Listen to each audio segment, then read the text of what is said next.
The Raiders faced the Kansas City Chiefs minus Kareem Hunt. In the fifth quarter postgame show, Lorenzo Neal told me he believes the Chiefs won't make the Super Bowl without their star running back, who may never play again. Honestly, I just want to let the world know, how sorry I am for my actions, and, it's been a tough time for me, and I'm extremely embarrassed because of that video. It's been a disastrous week for the NFL's PR machine. Kareem Hunt is out of football following the release of the TMZ video, which showed Hunt shoving a woman last February. The league released a statement today saying the NFL's investigation began immediately following the incident in February. It will include a review of the new information that was made public on Friday, which was not available to the NFL previously. 5 days earlier, the 49ers released Reuben Foster after being charged with domestic violence in the 49er team hotel. Hopefully this wakes him up enough to where he can get it all together and is successful somewhere else. Foster was unemployed less than 24 hours before being signed by Washington. There's no guarantee he's ever going to play here, to be honest with you. He's got a lot of work to do, personally, with the team, with the NFL, with himself, before he even thinks about playing football again. The Foster signing created a firestorm of criticism directed at Washington. How could abusers be under the payroll of the NFL? And perhaps a bigger question, what has the league really learned since Ray Rice? Joining us from our CBS affiliate in Denver, Rita Smith, director for the National Coalition Against Domestic Violence for nearly 23 years, an advisor to the NFL to prevent domestic violence. Simply put, one of the country's leading experts in domestic violence. Rita, thanks for joining us tonight. First, Reuben Foster, then Kareem Hunt. What is your perspective of what took place in the NFL this week? Well, I think it was a really difficult week for us, myself particularly, because we've been working so hard over the last 4 years to try to make a difference and some changes in policy. And having these two high-profile cases come up back-to-back have really had us thinking about what our strategies are and what we need to do to move forward. Specifically, the NFL said it had not seen the video of Kareem Hunt. That is their statement. Is there a problem with due diligence if TMZ can acquire it, but not the NFL? Well, I don't know what the process is around the videos that seem to exist, whether it was the previous video 4 years ago or this one. It ends up being something that the Kansas City Chiefs said they hadn't seen it either. So we seem to be aware of incidents that happen, but not that there's actually security video. So I don't know what the process is, but I think the security department will probably look at that and try to figure out how it is that we get sooner information that we need. Absolutely. What was your reaction when Washington signed Reuben Foster less than 24 hours after he was let go by San Francisco? Yeah, Dennis, I was really disappointed. One of the things that I know we're making progress within the NFL because over the last 4 years we've made some real changes and we've done a lot of work with the advocacy community to make sure that we're doing appropriate behavior on our part to make sure the league is doing things differently and appropriately. But to have some of the owners not support us in what I feel like is a way that we need them to be fully involved in this effort.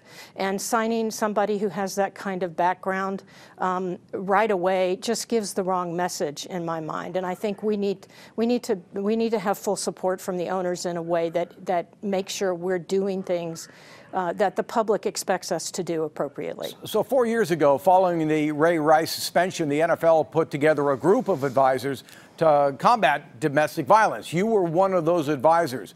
So in your opinion, right, the league's progress in this domestic violence issues has not gone far enough? Well, I think that we've gone a good amount of the way, but we're talking about major culture change here, Dennis. We're talking about trying to influence a system that's been in place for decades. And it's not just within the NFL. If you look at corporate America, if you look at the military, if you look at the faith community, there are lots of systems that are not responding appropriately to domestic violence and sexual assault. And so the NFL has made a commitment to make changes around those things, and it's going to take us a while to do that. But really to have a consistent response, I feel like I would love the owners to be more involved in a way that helps support the work we're doing and the changes we're trying to make, because I don't feel like the Reuben Foster pickup helped in that respect. Let's get to the root of the problem. Let me ask you about those who commit the crimes. Is it learned behavior, perhaps a troubled childhood, victims of abuse? And if it is learned, can it be unlearned? Can the abusers be rehabilitated? Yeah, I actually do believe that. I believe that people can make different choices, because I think the use of violence is a choice. It's not something that's out of their control. And they're making a choice to use that violence in a way to control somebody else. Kareem Hunt is a little different in that case, in that he didn't know the woman, he said. So his use of violence was for a different reason than an ongoing systemic approach. But yes, I actually believe that people can make change. And many of the people who are abusers or use violence have seen it and grown up witnessing it, but not all of them. So that's not the only answer. But it is something that's been accepted, it's been tolerated, it's been excused for a very long time. And I think that that's what we're trying to change within the league, is we're not going to tolerate it anymore. But when a team releases a player, Rita, there is no treatment, no classes, no counseling. There's no fixing the problem. Isn't it more likely that the person is going to commit domestic violence again?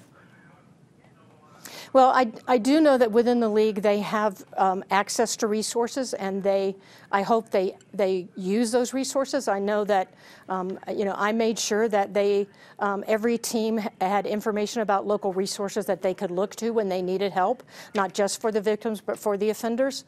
And so I think that the choice to not access those resources is more on the individual person than it is that resource isn't available to them. Yeah, I just have a hard time believing if Reuben Foster was without a team, that Reuben Foster would seek help on his own. And to me, there might be a better solution. Wouldn't it make sense to establish a program in which a player, despite the charge, remains with the team, undergoes mandatory treatment, the majority of his salary goes to women's shelters, and the player, if eventually cleared by experts like yourself, can resume his career? That way, you try and rehabilitate the person and in turn prevent another victim of domestic violence. Well, I'm a firm believer in second chances, Dennis, and I really believe that if we could work with the Players Association to develop some strategies that might be really helpful for these guys, then we can turn some things around for people, and we can help them make different choices and continue their career as long as they're physically able. So I think there are opportunities available to us right now, and I'm hoping that with the other advisors and with the Social Responsibility Department, we can look at that and see if there's some different things we can do to improve on our efforts here. I understand the NFL is not in the rehab business, but you take these guys out of college, Rita, and sometimes with very questionable backgrounds, you expect them to behave like professionals. Doesn't the league bear some of that responsibility in helping the person, not necessarily a player, but the person? Yeah, I think that the league and the teams as well are once you draft somebody, wrapping them in a full set of resources and making sure that they access them, particularly when they have issues around violence or drugs, alcohol use, that kind of thing. That it's something that maybe the league and the teams can do better to make sure that they're really accessing those resources, because they are pretty young when they come into the league as pros, and they've got access to to a lot more money than they've probably ever had. But I do think that the resources are there. We just need to figure out how to get them to them more consistently and make it clear that that would be in their best interest to access them. Bottom line, Reuben Foster, you said you were disappointed that he was signed by the Washington Redskins. If you were in charge, what would you do right now with Reuben Foster? Well, I would probably try to look for some local resource for him to start looking at his behavior and to help him explore whether or not this is the kind of life he wants to lead. Whether he's in pro sports or not, I think it's really important that he explore with someone who can help him understand why he's making these choices. If this is the way you really want your relationships to go for the rest of your life, because you can make different choices if you want to do that, and we have tools and techniques so that you can learn.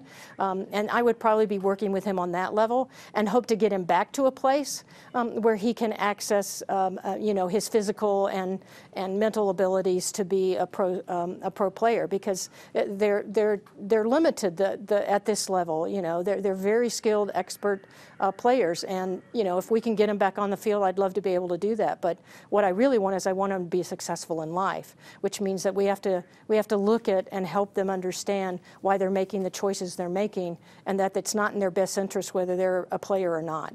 Rita Smith, I appreciate you taking time to come to our CBS affiliate. Great input, leading voice in domestic violence. Continued success in the future.